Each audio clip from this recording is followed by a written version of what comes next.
Assalamualaikum students, Mrs. Amita Danish is here to teach you Pakistan studies.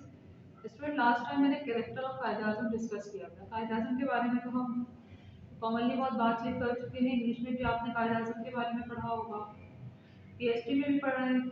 ठीक है, तो हमने रोल ऑफ कायद-ए-आज़म यानी उनकी पर्सनैलिटी में क्या क्वालिटीज़ थी वो डिस्कस की। ठीक है, अब हम कायद-ए-आज़म का कैरेक्टर ही जज करने जा रहे हैं, लेकिन वो पर्सनल क्वालिटीज़ नहीं है, बल्कि ये इनकी प्रोफेशनल क्वालिटीज़ हैं। यानी पाकिस्तान के पहले गवर्नर जनरल कायद-ए-आज़म बने थे। तो एज गवर्नर जनरल एक न्यूली बॉर्न स्टेट है जिसमें आपने पता नहीं क्या कुछ करना होता है। एक नया घर बनाते हैं तो पता नहीं क्या कुछ करना होता है। पूरी स्टेट बना दी उन्होंने, एक मुल्क बना दिया उन्होंने। तो उसमें क्या क्या रिक्वायरमेंट है या क्या क्या प्रॉब्लम्स हैं, उन्हें उन्होंने कैसे फेस किया, उनको किस तरह सेटल किया। तो यहाँ पे हम डिस्कस कर रहे हैं role of Quaid-e-Azam as governor general, जिसके लिए आप पेज नंबर 35 पे आ जाओ। अच्छा स्टूडेंट, पाकिस्तान जब बना 1947 की बात है, तो बहुत सारी जो प्रॉब्लम्स है, जैसे विरासत मिलती है ना किसी भी इंसान को, जिसमें अमीरी या गरीबी मिलती है या स्ट्रगल मिलती है, तो इसी तरह पाकिस्तान था कि उसे विरासत में बहुत सारी प्रॉब्लम्स मिली थी।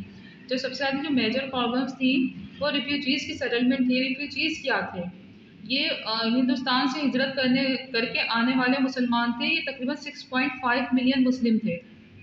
तो इतने लोगों को इंडिया से जो आए थे उन्हें पाकिस्तान में बसाना, फिर ये जो कुछ छोड़ के आए थे उनकी रिकवरी करना एक बहुत मुश्किल टास्क था, लेकिन कायद-ए-आज़म ने किया। हम उसके बारे में मज़ीद आगे ज़रूर पढ़ेंगे। इसके अलावा अगर कहीं एक घर से दो भाई अलग होते हैं, जैसे कि पाकिस्तान और इंडिया अलग हुए, तो वो जो असासा जात होते हैं या वो जो चीज़ें होती हैं वो तो उस वक्त कॉमन थी।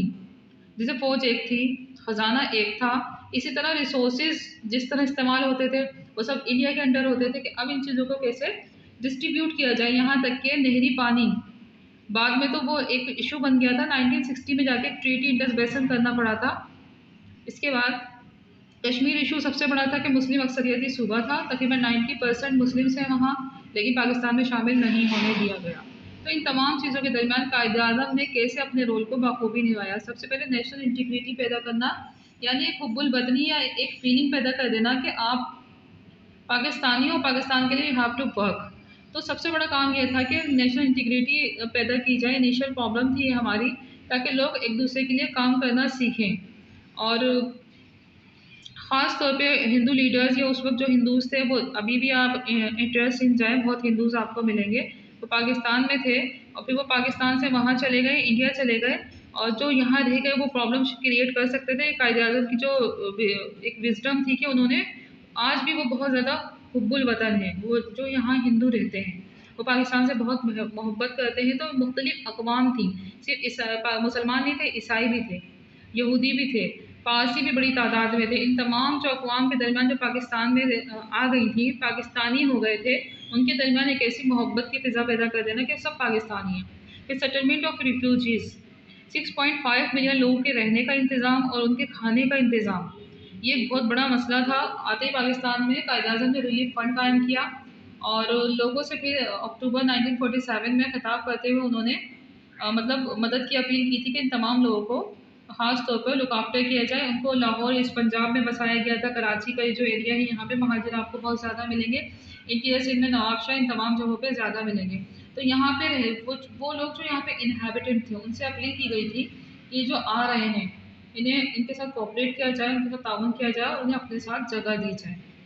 ठीक है। अच्छा, इसके बाद change in the attitude of government officers. Pakistan बनने से पहले गवर्नमेंट ऑफिसर्स जो थे, उनका जो एटीट्यूड था वो लॉर्ड वाला था लोगों के साथ। तो कायद-ए-आज़म ने उन्हें ये समझाया कि आप तो सबसे बड़े खादिम हैं, you have to serve for the people, कि आप लोगों को लोगों की खिदमत करनी है, आपको उनके ऊपर हुकूमत नहीं करनी है।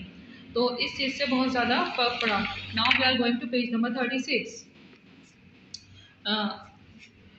Negation to prevention racial discrimination. कोई भी जगह हो, स्टूडेंट कोई भी कौम हो, वहाँ पे ये तमाम चीज़ें होती हैं। आप जिस जगह पे रहते हैं उस जगह से ज़्यादा मोहब्बत करते हैं, या फिर आप जिस नस्ल से होते हैं उस नस्ल को तमाम नस्लों से बेहतर जानते हैं। तो ये पाकिस्तान में भी था, और मतलब कोई किसी बुनियाद पर कोई किसी बुनियाद पे अपने आप को बेटर समझता था। तो वहाँ कायद-ए-आज़म का जो मैसेज था उसने बहुत ज़्यादा बेटर वर्क किया। वो इस तरह किया कि उनके अंदर सिर्फ पाकिस्तानियत जगाई कि आप एक सूबाई, अपने आप को एक सूबाई हो के ना सोचें,